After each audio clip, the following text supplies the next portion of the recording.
teman, selamat pagi Pak Wahyu. Saya di sini bernama Lukas Revito Prasetyawan, mau menyampaikan tentang pergaulan yang ada di saat ini, masa muda ini. Ini saya mau menyampaikan bahwa pergaulan itu tergantung kita yang memilih pergaulan itu. Kalau bisa ya mengikuti pergaulan yang baik, jangan memasuki pergaulan yang buruk. Kita membuka di Amsal 1 ayat yang 1 sampai yang ke-7. Ayat yang pertama, Amsal Salomo bin Daud Raja Israel. Ayat yang kedua dikatakan bahwa untuk mengetahui hikmat dan didikan, untuk mengerti kata-kata yang bermakna. Kita seringkali mengucapkan kata-kata yang tidak bermakna, seolah kita menyakiti hati Tuhan kita, bahwa kita sering menyepelekan. Jangan seperti itu teman-teman, bahwa kita harus menyenangkan hati Tuhan, mengikuti perintah Tuhan. Kita tidak boleh menyakiti hati Tuhan karena sikap atau perilaku kita. Untuk bahwa ini dikatakan di ayat yang kedua, untuk mengetahui hikmat dan didikan itu terjadi pada kita saat kita bergaul, kita pada masa muda ini. Apalagi untuk mengerti kata-kata yang bermakna. Kita mengeluarkan kata-kata itu bermakna atau tidak, kawan? Kalau kita tidak ada maknanya, kita nggak usah diucapkan, ya. Apalagi kata-kata sekarang banyak kata jorok, itu tidak boleh.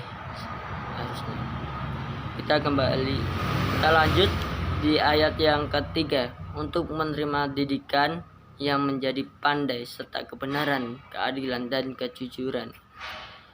Ini kita menerima didikan dari orang tua, dari guru, dari sekeliling kita. Kita harus mencari didikan yang pandai, didikan yang baik, bahwa enggak semua didikan itu benar. Ada yang baik, ada yang menjerumuskan juga. Di sini kita harus berpikir bahwa enggak semuanya didikan itu baik. Ada yang didikan buruk, ada yang tidak, ada yang baik juga. Kita di sini mau bahas tentang pergaulan. Nah, di ayat yang ketiga ini, serta kebenaran, keadilan dan kejujuran. Kebenaran itu emang susah sih. Kalau kita menjadi orang benar kan juga ada usahanya. Dan keadilan, kita hidup kok gak adil. Keadilan, Tuhan itu lagi memproses kita menjadi yang lebih baik. Dan kejujuran, banyak orang sekali yang tidak sering jujur, bahwa orang jujur itu akan hidup disukai Tuhan. Tapi banyak orang yang sekarang yang nggak jujur sih. Lihat dari pergaulan kita harus memilih circle yang baik. Kembali ayat yang keempat, untuk memberikan kecerdasan kepada orang yang tak berpengalaman dan pengetahuan serta kebijakan kepada orang muda. Sekarang kalau kita memberi kebijakan kepada orang yang tidak pengalaman, pasti dia akan bilang, apa sih kamu nggak tahu apa-apa, kamu nggak tahu tentang hidup kita, nggak tahu gini. Kita padahal kita mau, niat kita baik, niat kita mau memberi solusi biar hidup kita disukai oleh Tuhan. Kita harus memilih circle, makanya itu memilih circle dari yang baik. Kita lanjut ke ayat yang kelima. Ayat yang kelima dikatakan bahwa baiklah orang bijak mendengar dan menambah ilmu, dan baiklah orang yang pengertian memperoleh bahan pertimbangan. Kalau orang bijak pasti mempertimbangkan semua ini, mempertimbangkan kebaikan, mempertimbangkan yang buruk, melakukannya itu pasti dipikirkan dulu. Beda kalau banyak sekarang anak muda yang gak apa-apa masuk yang penting senang dulu, muasin nanti Tuhan itu carry lah, gampang gitu. Bahwa kita jangan melakukan hal yang kayak gitu, menyakiti hati Tuhan kayak gitu. Balik ke ayat yang ke-6, untuk mengerti amsal dan ibarat perkataan dan teka-teki orang bijak. Ini untuk mengerti amsal dan ibarat perkataan dan teka-teki orang bijak, kita bisa ngerti bahwa orang bijak akan bicara seperti apa dan orang yang gak bijak bicara seperti apa. Di sini banyak pergaulan yang seolah-olah itu berpengaruh tentang hidup kita, bahwa hidup kita nggak akan menjadi hebat jika tidak bergaul. Jadi kita nggak akan menjadi hebat jika tidak bergaul dengan ini. Sekarang banyak pergaulan, kalau kamu nggak ngerokok kamu nggak keren. Dalam ngerokok itu adalah sesuatu yang mengotori diri kita, bahwa mengotori bait Allah, bahwa diri kita itu bait Allah, bait Tuhan. Dan ini ayat yang ke-7 itu berkata bahwa takut akan Tuhan adalah permulaan pengetahuan, tetapi orang bodoh menghina hikmat dan didikan. Orang bodoh pasti menghina hikmat dan didikan, itu pasti. Orang, apa sih hikmat, apa sih didikan? Gak penting, aku mau hidup di dunia mau senang-senang aja.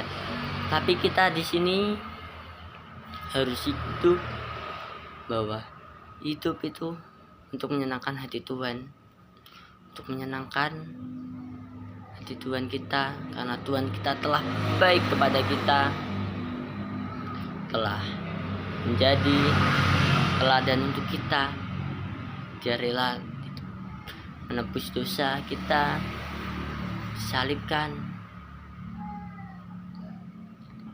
Dan di sini kalau pergaulan, saya ingin membacakan dari 1 Korintus 15 ayat yang ke-3. Janganlah kamu sesat, pergaulan yang buruk merusak kebiasaan yang baik. Di sini kita bahwa pergaulan buruk akan merusak kebiasaan baik, maka kita harus memilih circle yang baik, circle yang berwawasan tinggi, bahwa kita akan mendapatkannya. Kalau kita mendapatkan circle yang buruk, kita akan gagal. Bahwa orang buruk itu pasti menjerumuskan kita jauh dari Tuhan. Tuhan tidak suka pada orang yang begitu sih. Kita lanjut lagi ke Amsal 13 ayat yang ke-20. Siapa bergaul dengan orang bijak menjadi bijak, tetapi siapa berteman dengan orang bebal menjadi malang.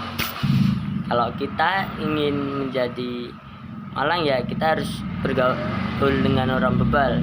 Beda kalau kita bergaul dengan orang bijak, pasti kita menjadi bijak, menjadi pintar, membanggakan Tuhan.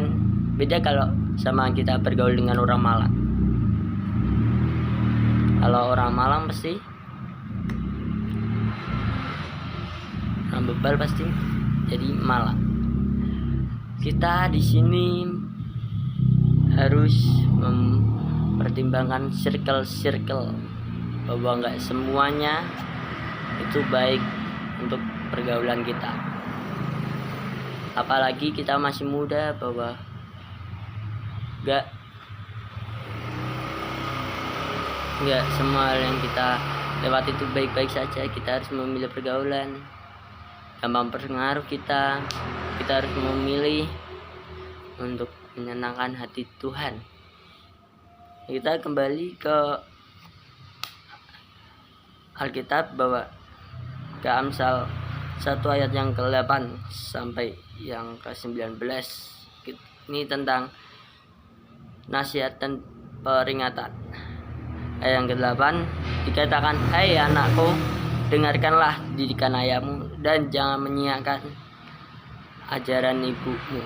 Di sini kita selalu membantah orang tua, selalu menyiapkan ajaran bahwa kita seolah-olah sudah tahu apa isi dunia, dan kita belum tahu isi dunia itu kayak apa.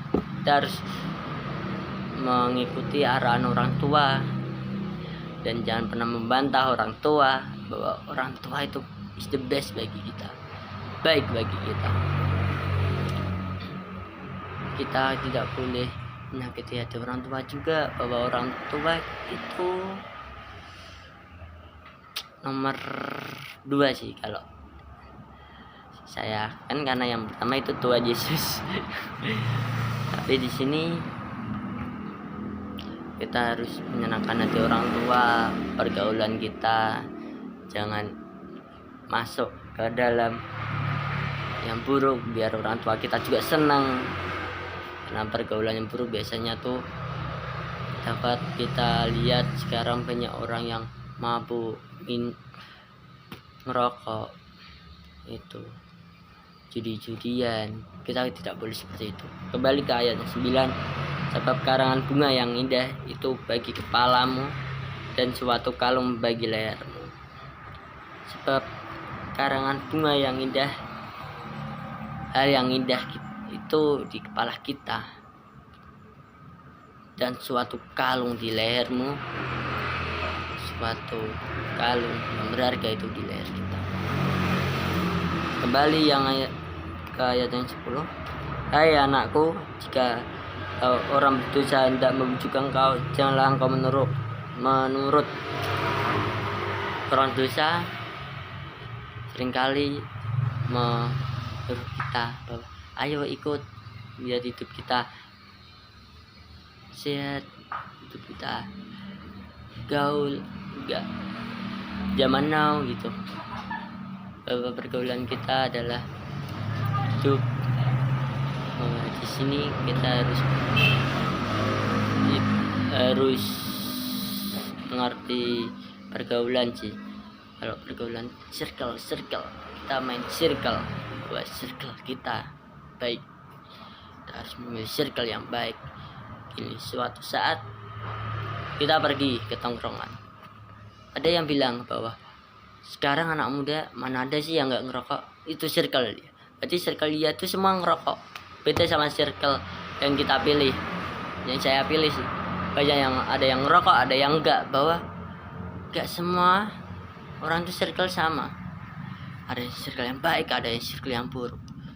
Tuhan mengajarkan kita kebaikan untuk menjadi orang yang disukai oleh Tuhan, orang yang berpengaruh oleh masyarakat, membantu masyarakat untuk menjadi yang lebih baik, menjadi pengikut Tuhan Yesus. Kita harus sabar, bahwa enggak semuanya orang itu sabar. Ada yang jika dibilang kamu mah gini langsung emosi, kamu mah gini langsung emosi. Kita nggak boleh seperti itu. Kembali ayat 11, jikalau mereka berkata marilah ikut kami, biarlah kita menghitung darah, biarkan kita mengintai orang yang tidak bersalah dengan tidak semain-main. Langsung ayat yang ke-12, biarlah kita menelan mereka hidup-hidup seperti dunia yang mati, bulat-bulat seperti mereka yang turun ke ilang kubur.